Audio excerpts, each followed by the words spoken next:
존경하는 국내외 시청자 여러분 반갑습니다. 6월 16일 손상리 TV의 저녁 방송을 시작했습니다.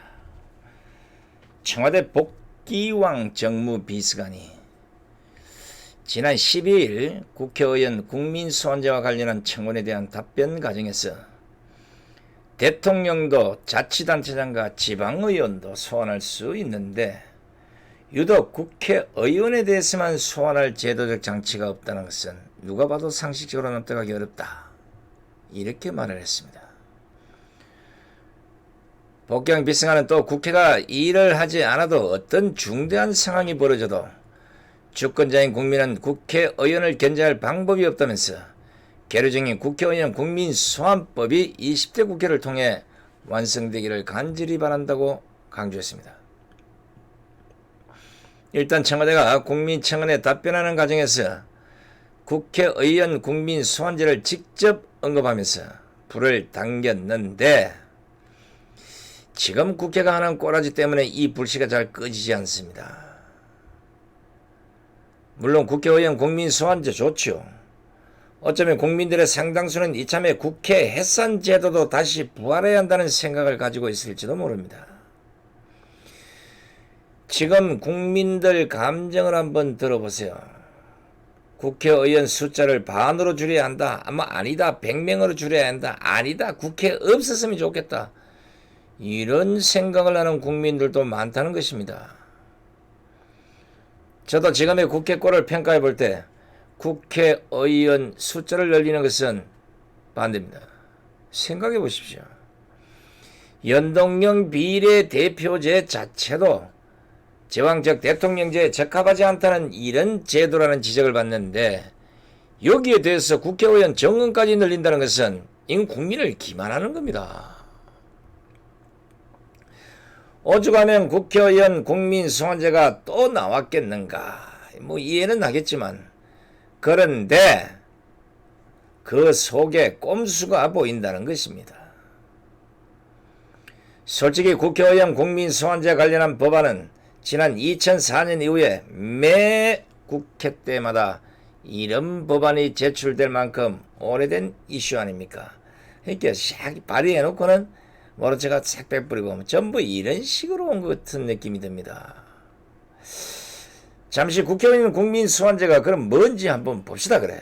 이 제도는 국민들의 청원에 의해서 임기 중에 있는 국회의원에 대해서 그 직에서 퇴직시키고 임기를 종료시키기 위해서 투표에 붙이는 행위를 말합니다. 저 국민투표제와 더불어 대의 민주주의 하에서 부분적으로 수용될 수 있는 직접 민주적 요소를 가진 이런 제도로 이해하면 될 것입니다.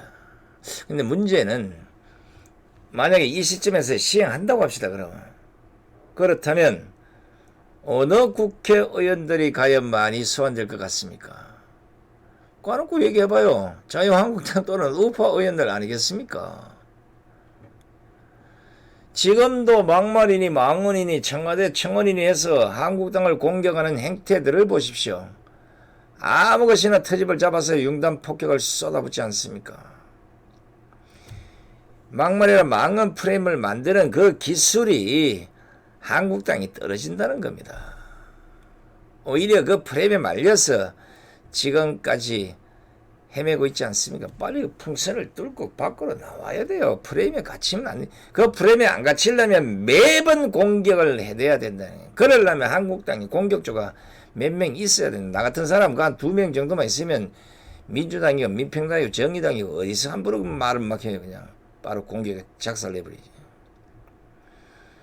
지금 정부 여당이 야당이 됐을 때를 생각해 보십시오. 그때도 기태니 뭐니 이런 욕설이 나와서 논란이 됐던 적이 한두 번이 아니잖아요. 그럼에도 전세가 역전되는 이 순간 청와대가 나서서 국회의원 국민소환제에 바람을 잡는 것은 제가 보기에는 순수하다고만 볼 수 없는 것입니다. 왜냐하면 지난 11일에 강기정 정무수석의 정당 해산 심판에 대한 답변과 이번에 청원에 대한 이 마치 강기정 정무수석과 복귀한 정무비서 간에 하나는 정당 해산 심판, 하나는 국회의원 국민소환제, 이 관련 답변들이 뭔가 조금은 끌끄적합니다. 끌적지근하다 이 얘기죠. 어떻게 보면 입법부 간섭으로 보이기도 하고요. 따지자면 상권분립이 엄연히 존재하는 이 국가에서 김경수 재판에서 보듯이 입법부가 사법부를 공격하고 행정부가 입법부를 공격하는 듯한 이런 자세는 바람직하지 않는 것입니다. 이게 뭐겠습니까? 정당 해산 심판이나 국회의원 국민소환제 모두가 그 속내를 들여다보면 선거 때 국민의 힘으로 뭔가는 얻고자 하는 이런 꼼수가 보인다는 겁니다. 자신들이 못하는 것을 국민의 힘으로 실행해달라 지금 이런 꼼수를 부리는 거예요. 국회의원 국민소환제 이 청원은 지난 4월에 청와대 등장을 했고 약 20여만 명이 넘는 국민들이 동의를 함으로써 청와대가 답변한 거 맞습니다. 그럼 있는 사실을 답변하게 될 것인데 안 그러고 20대 국회를 통해서 완성되기를 간절히 바란다고 이 강조하는 것은 바람직한 청와대 답변이 아니라는 지적입니다. 그렇다면 청원 내용 중에서 핵심을 한번 보겠습니다. 그 청원 내용이 우리 아이들에게 지금의 부끄럽고 썩은 정치를 물려주고 싶지 않다. 자유한국당의 막말 정치, 망언 정치, 혐오 정치, 선동 정치, 이념몰이 정치, 시대착오적 정치, 헌법을 유린하는 정치를 끝내달라. 그런데 임기가 남았다. 그래서 이거를 우리가 그동안 임기제에서 보장되는 과정에서 실제로 국민주권이 제한되기 때문에 국민주권을 행사할 수 있는 유일한 방법인 국민소환제를 도입해 달라는 것이다. 이렇게 적어놨습니다. 이걸 들으시면 무엇을 느끼십니까? 가장 큰 것은 거기에 자유한국당을 딱 기입을 했다는 겁니다. 국회의원의 국민소환제를 청원을 하려면 전체 국회의원을 통째로 얘기를 해야 되는데 딱 자유한국당만 못을 박았으니 어떻게 되겠습니까? 첫째, 이 청원에는 국회 파행에 대한 책임을 정치권에 떠넘기는 것은 아닌가 하는 이런 의구심이 있습니다.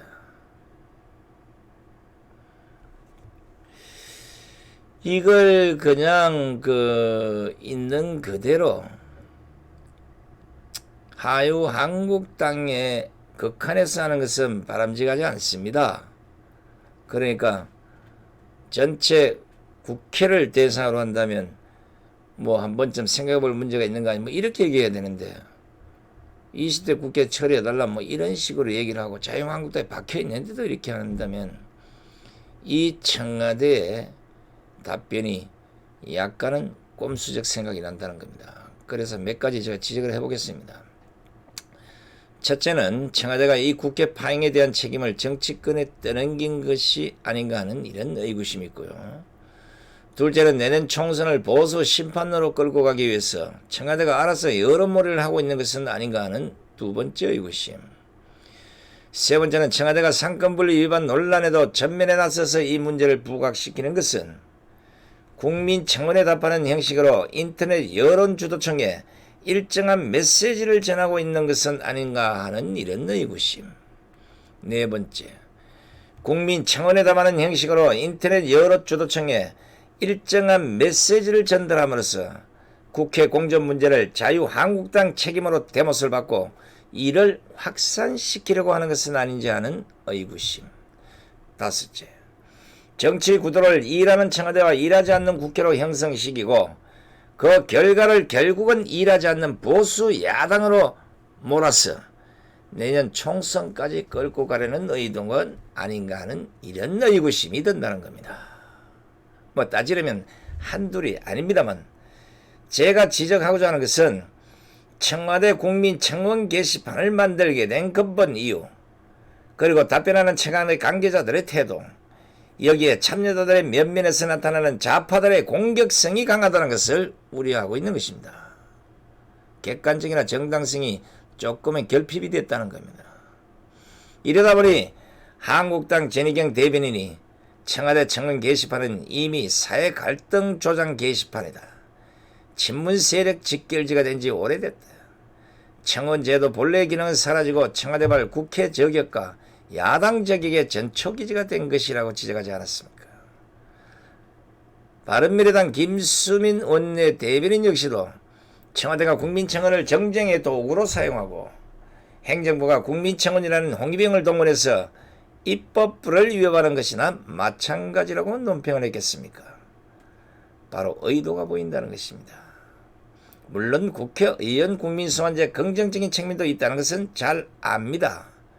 국민소환법이 제정되면 임기 중에 제대로 일을 하지 않거나 국회의원으로서 자격이 없다고 판단되는 의원들에 대해 국민들이 직접 정치적 의사를 통해 바로잡을 수 있게 되어서 국회의원들이 발언과 행동을 좀 더 신중하게 하도록 유도하는 이런 순기능 저도 잘 알고 있습니다. 그러나 순기능만을 보고 도입할 수는 없는 행편입니다. 우리나라 국회의원들 면면을 보십시오. 바로 연기정치, 꼼수정치를 하게 될 것이라는 우려가 있는 겁니다. 국회의원 국민소환법이 제정되면 먼저 대다수 국회의원들은 진정으로 국민을 위한 일보다는 단순히 국민들로부터 그 인기를 얻기 위한 이런 활동에 치중하게 될 것이 명약관합니다. 그렇게 되면 소신 있는 입법활동은 당연히 제한이 될 것이 뻔하고 제도의 오남용으로 인해서 정치적 혼란이 지금보다 더 올 수도 있다. 바로 순기능보다는 이런 역기능이 작동되면 지금의 국회보다 오히려 더 질 떨어진 국회가 될 것이라고 보기 때문입니다. 분석 잘하죠? 이 뭔가 이런 제도 이런 쫙 나오면 이렇게 착착착착 쉽게 분석을 해줘야 돼. 우리 우파 유튜버들 좀 배우세요. 우리 국회와 정당들을 바라보는 제 판단입니다. 한번 들어보십시오. 국회의원 국민소환제는 단위 지역에 국한돼 언뜻 보기에는 갈등이 적은 것으로 보이겠지만 지금의 국회처럼 밥 먹듯이 고소고발전이 남발하고 툭 하면 못 잡아먹어 안다니는 이 사활을 건 정쟁을 일삼는 이런 국회 형태라면 이 제도가 결국에는 상대편에 대한 공격 수단으로만 활용될 가능성이 높아진다는 것입니다. 제 진단이 맞습니까? 심지어는 특정 정당이 자신을 지지하는 지지자들 뭐든지 아니면 누구를 뭐든지 모아서 서명을 받고 또 이걸 정쟁에 이용할 수도 있는 이런 가능성 충분히 있지 않습니까?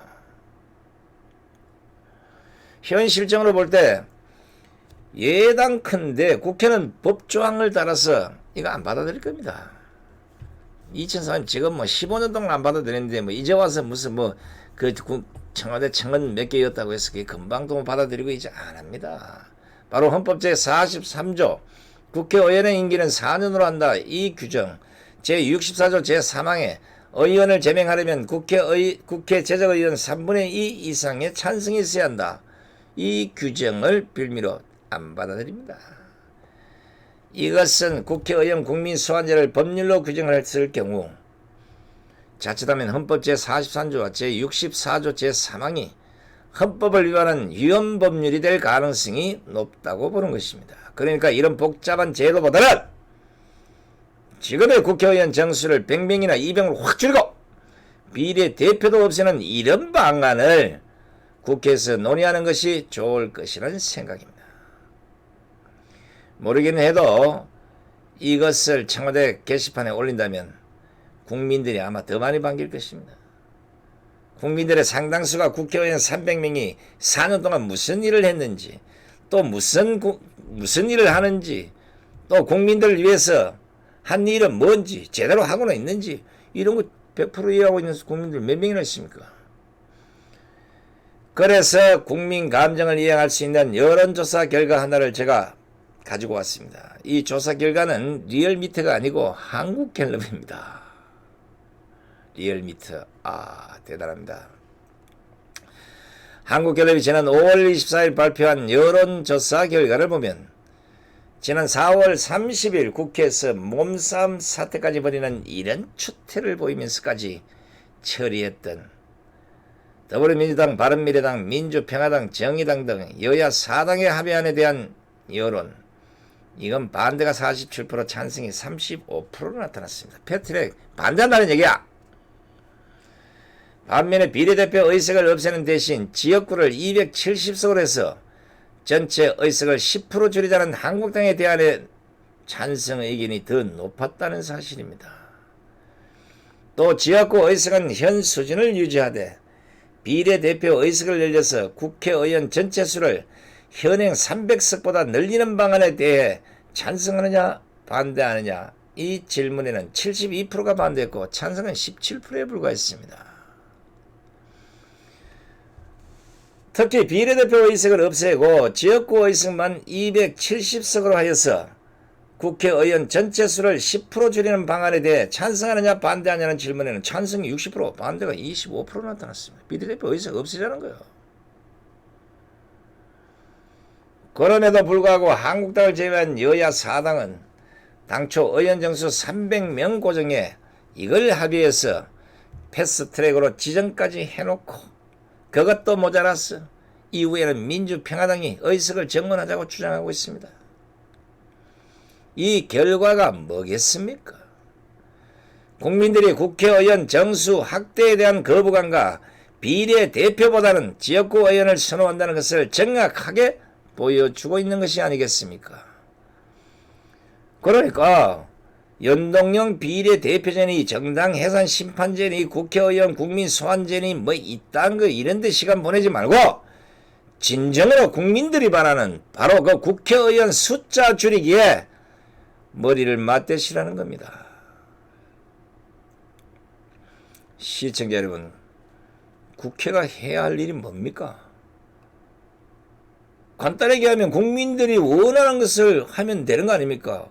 간지런들을 긁어주면 되는 거 아닙니까? 배고프면 밥 주면 되는 거예요. 아니 국회의원들이 일을 잘해보세요.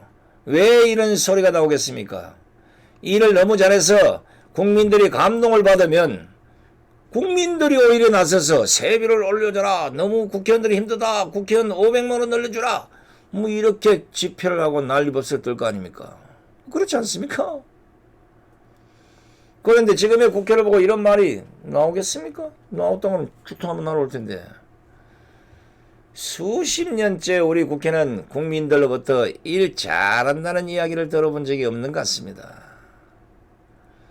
서울대 행정대학원이 2015년을 기준으로 다른 나라 국회의원 세비 대비 효과성을 조사한 그 결과를 보니까 우리 국회는 OECD 회원국 중 27개국 가운데 당당하게 26위를 차지했습니다. 대단하지 않습니까? 꼴등이에요, 꼴등. 그만큼 가성비가 없다는 겁니다. 돈을 준 만큼 일을 안 한다는 얘기예요. 이제는 우리 국회의원들도 진정한 국민 봉사자로 만들기 위해서도 뭔가 다른 나라에 좋은 걸 좀 도입을 해야 될 것 같은데, 제가 몇 나라의 좋은 예를 한번 들어볼까 합니다. 문호동 무임금 원칙이 적용되고 의원 2명당 1명의 비서관을 두고 있는 스웨덴. 월 3회 이상 회의 불참하면 빠질 때마다 그달 의정 활동비의 25%를 삭감하는 프랑스. 자전거를 타고 출퇴근하는 의원들이 대다수인 덴마크. 이들 나라들은 철저한 봉사정신과 너무 힘이 들어서 국회의원을 못해 먹겠다고 할 정도까지 빡세게 일을 합니다. 저는 이들 나라의 국회의원들이 부러워하는 것보다 우리나라 국회의원들이 너무도 많은 혜택을 받다 보니까 이 일을 안 하는 것 아닌가 하는 이런 아쉬움이 있습니다. 마지막으로 국회에 한 가지를 촉구해 보겠습니다. 정당을 떠나서 국민들이 현재 제일 고통스럽게 생각하고 있는 또 느끼고 있는 이 경제 문제와 관련해서 한국당이 제시한 경제 청문회 지금 당장 국회가 해야 한다고 봅니다. 그렇지 않습니까? 문재인 정권이 말하는 경제는 현실 인식이 전혀 안 된 주장들입니다. 단기 알바나 이런 걸 국민 세금을 박아서 그런 걸 가지고 마치 고용률을 높여서 수치상 엄청나게 올라간 것처럼 했는데 반대로 20대 30대 실업률은 막 곤두박질 치고 있잖아요. 실제 실업률이나 고용률로 적용될 이런 게 아니라 전부 꼼수 통계라는 겁니다. 일시적으로 거기다 쏟아부어서 통계 살짝 올리거나 이거 봐라 우리 지금 경제가 이렇게 잘 되는데 이래서는 안 된다는 겁니다. 지금 대한민국 경제는요 문재인 정권이 말하는 그런 것과는 전혀 딴판입니다. 지금 이 시점 호조세를 유지하는 세수마저 적신호가 켜졌습니다. 적자 국채 발행으로 청년 자산을 뺏어갈 위기에 처했습니다. 기업은 물론 소상공인 자영업자들의 폐업으로 실업자는 물론이고 노숙자까지 대거 늘어날 판입니다. 그런데 어떻게 경제가 좋다고 하십니까? 이래서 되겠습니까? 지금 당장 나가서 서울 시내 지방도 한번 가보세요. 탈원전한 동네 그리고 조만조만한 가게들이 몰려있는 그거 가보라. 문 닫은 집이 얼마나 많은지 눈으로 좀 보라고.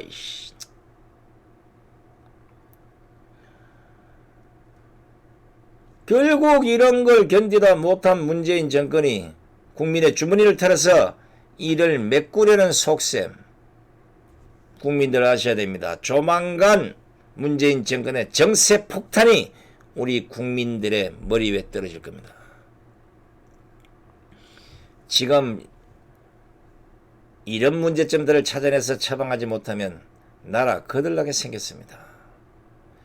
바로 이럴 때 국회가 나서서 경제 청문회를 통해 대안을 찾거나 아니면 도저히 안 되겠구나. 국회의원 스스로가 몇 년간 세비를 반납하는 이런 살신정신을 보인다면 국민들이 박수를 보내지 않겠습니까? 문재인 정권이 지금 이처럼 큰 문제를 안고 있는데 국회까지 정신을 못 차리고 식물국회다, 동물국회다, 빈사국회다, 주간국회다, 뭐다 왔다 갔다 하다가 국회 무용론까지 이르렀으니 이걸 어찌하면 좋겠습니까? 국민 여러분, 대한민국 국회 어떻게 하면 좋겠습니까? 여러분의 마음 댓글로 남겨주시기 바랍니다. 지금까지 손상대 TV를 시청해주신 시청자 여러분께 감사를 드립니다. 안녕히 계십시오.